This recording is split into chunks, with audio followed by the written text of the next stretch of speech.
দর্শক বন্ধুরা আসসালামু আলাইকুম। দেখেন আমি আসছি, দেখেন আমার মরিচ খেতে, দেখেন মরিচ খেতে অনেক পাকা পাকা মরিচ। এই মরিচগুলা শুকাইতে হবে, শুকায় হরে হরে বাজারে বিক্রি করতে হবে। এদিকে আসেন, দেখেন আবার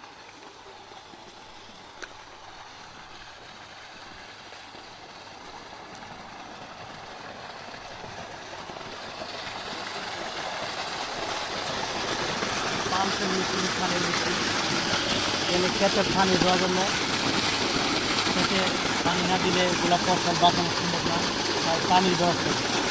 পানি খেতে দিলে খেতে অনেক ফসল ভালো হবে, চর্চা হবে। তাই পানির কোনো বিকল্প না। এই যুগে আছে,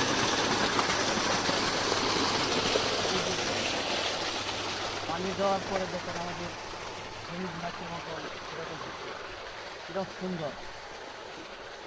পানির কোনো বিকল্প নাই, পানি দেওয়ার পরে জমিগুলা একদম একবারে চাঙ্গা হয়ে উঠছে। দেখতে আপনাদেরও খুব ভালো লাগবে। এরপরে দেখেন এই যে দেখেন দেখেন এই যে পানি কি গুণাগুণ একটা দেখেন, মরিচ। মরিচ তো না যেন মরিচের রাজা, সবাই দেখে বলবে হাও মরিচের রাজা। দর্শক বন্ধুরা দেখেন, এদিকে দেখেন এগুলা দেখার মতোই।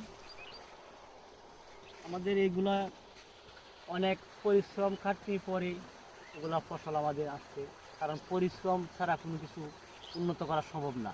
তাই কঠোর পরিশ্রমের মাধ্যমে আমাদের এই ফসলগুলো আমরা লাভবান হচ্ছি, আয় উপার্জন এখান থেকে করতে পারতেছি। তাই সবাই কঠোর পরিশ্রম করেন, তাহলে আপনারা একদিন সফলতা লাভ করেন, আয় করতে পারেন, ভালো ইনকাম করতে পারেন। আসসালামু আলাইকুম।